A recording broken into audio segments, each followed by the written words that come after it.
because I'm here to make sure that you realize not only how wonderful startups can be and the startup life can be, but how tough and brutally challenging and difficult it is. And if you are thinking about an idea, think about it long and hard before you take the jump. And I'm going to walk you through some sort of ways to begin that thought process. And that dream is only realized after you have worked 20,000 hours, my estimate of 80 hours a week, for a minimum of 5 years of your life before you know whether you are in that magical 2 or 3% along the way. But do you want to just be, soccer website number 40, or do you want to try to find something magical, something that will motivate you to get up at 6 o'clock in the morning, take a quick shower, and go back to selling or coding or sending out emails or doing whatever your role is to do to make this business magical, to make it stand out from the millions of startups that are founded each year. Repeatable. Well, I sold 50 copies of my software in January. It means I should be able to sell at least 50, if not 60 or 80 in February. And this is going to happen forever. Many startups are very good at getting their first couple of customers because they call on their friends, they call in all their favors.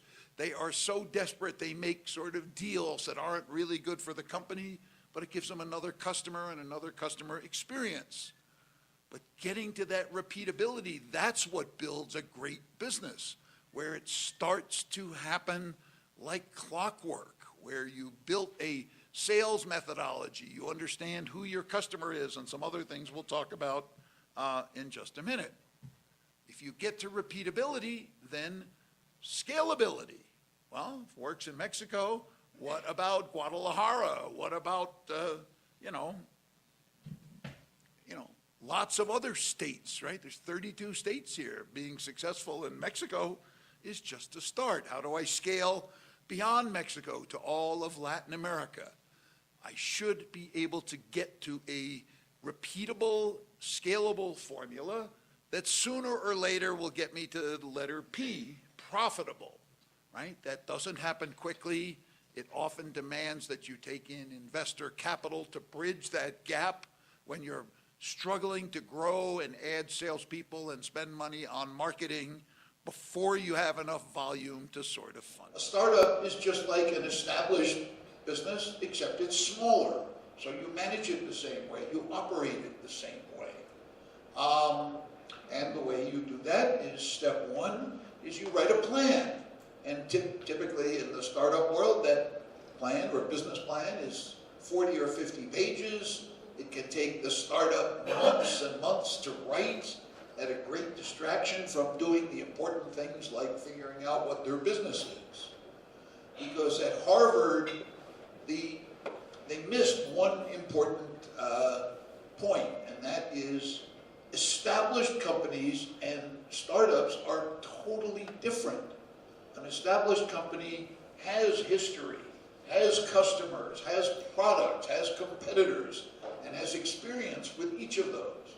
But a startup, by its definition, when it's born on that first morning when the founders show up for work on the first official day, it has no history, it has no customers, it has no product, it has no marketing plan.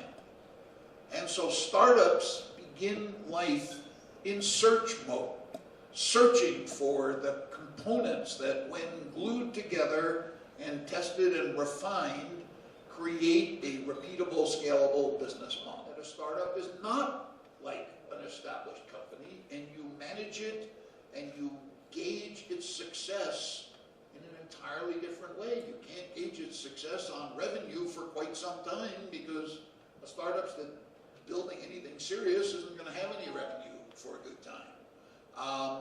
You can't base it on employee retention and growth because the company's not old enough. And so what you base it on is, how is it doing in the search for a business model that's repeatable, scalable, and demonstrates the potential to be profitable? Okay, not necessarily immediately. That's what investors are for, to bridge that gap from we think we can get there, we have high confidence we can get there, we've demonstrated some signs that we'll be able to get there, but there is 18 months and 5 million pesos away, or 25 million pesos away, and we hope you'll join us on the ride and write us a check. And so the worst thing that startup can do on day one is spend the next 4 to 6 months writing a 50-page business plan. Customers will do this, the product will have these features and these functions, and we'll sell for this amount of money at this gross margin, and our cost of customer acquisition will be this. Because nobody knows any of that. It's all fairy tales, and we lead a crusade to move the writing of business plans out of business schools and into journalism or fiction writing schools, because that's where they belong. That's 95% fairy tale and 5% fact. You don't learn to do a startup in a classroom. You learn to do a startup by having your professor pick you up on about the second day and throw you in the deep end of the swimming pool, say, okay, swim to the shallow end or you're going to have a problem.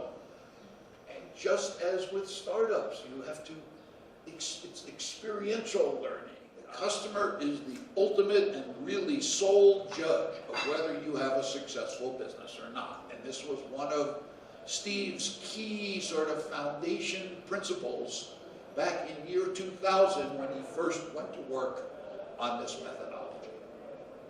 And so if you jump and so some of the other things you think about in this process are customer acquisition. How am I going to get my customers? If I can get them, how am I going to keep them? If I keep them, how am I going to grow them? How am I going to use them as viral agents to help me sell other customers with less, cost of advertising?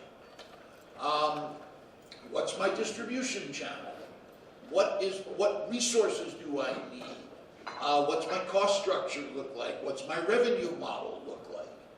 And every one of those boxes is testable from literally the day you start the company and long before you have a product ready to sell. When you're in a hurry, you sometimes skip over the opportunity in the early days of your startup to make it as strong and as powerful and as distinctive as it can be. And if it's not strong and it's not powerful and it's not distinctive, your chances of success drop dramatically very quickly. If you're not well beyond 1 million page views a month, no advertiser really wants to talk to you. They can buy tonnage so inexpensively, tonnage of exposure so inexpensively now. They don't need you unless you are incredibly highly specialized and only delivering obstetricians or people with diabetes who have yet to see a doctor, or some very targetable sort of exploitable audience that leads the marketer directly to revenue. Because at the end of the day, no matter how wonderful your product is, the only certain customer you have is your mother, right? And she's only good for 1 unit, right? Unless you make something that's really very special to her, in which case she's going to ask you for the friends and family discount, so the margin goes away.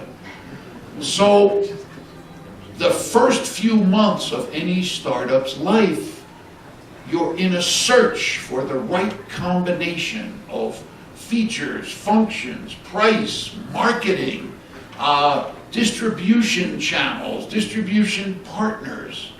And you have months to change your mind, to test your ideas, to get feedback, so that all of those issues and more are tested and ideally optimized before you're ready to launch. So even before you get there, sort of the first place you can die an ugly, painful death is if you're not starting a business where there's a rich market opportunity. An urgent, frequent need for some customer segment.